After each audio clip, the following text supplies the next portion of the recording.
కాకినాడ ఏపీఐఐసికి సంబంధించి రోడ్డుకు ఇరువైపులా ఉన్న ప్లాస్టిక్ వ్యర్థాలను తొలగించే చర్యలు జోనల్ మేనేజర్ చేపట్టాలని, అలాగే రోడ్డుపైన ఎటువంటి చెత్త చెదారం లేకుండా చర్యలు తీసుకోవాలని స్థానికులు కోరుతున్నారు.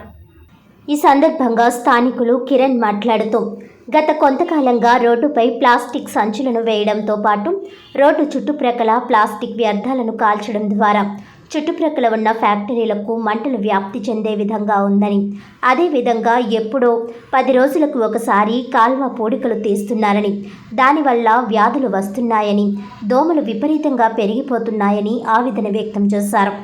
దీనిపై వెంటనే చర్యలు తీసుకొని ప్రతిరోజు పూడిక తీయాలని అన్నారు.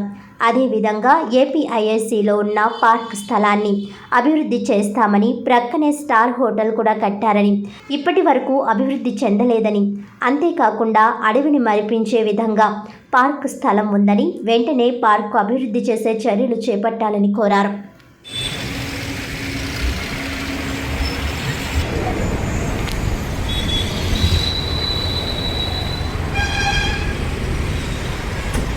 రాకేష్ అండి, మేము వెంకటశైల ఎంబట్స్ నుంచి మాట్లాడుతున్నాను. ఎంప్లాయీ నేను.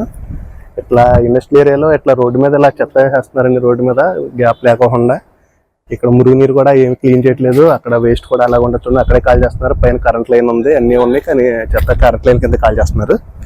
ఆ రోడ్స్ కూడా బాగోలేదండి, డ్రైనేజ్ కూడా ఏం క్లీన్ చేయట్లేదు. ఒకసారి ఏపీఐసి వాళ్ళకి విజ్ఞప్తి చేస్తున్నాను నేను. మీరు ఎన్నిసార్లు కంప్లైంట్ ఇచ్చినా కూడా ఒకసారి పట్టించుకోవట్లేదు. ఒకసారి విజ్ఞప్తి చేస్తున్నాను, మీరు ఒకసారి వచ్చి చూడండి, చూసి ఇవన్నీ క్లియర్ చేయండి మాకు.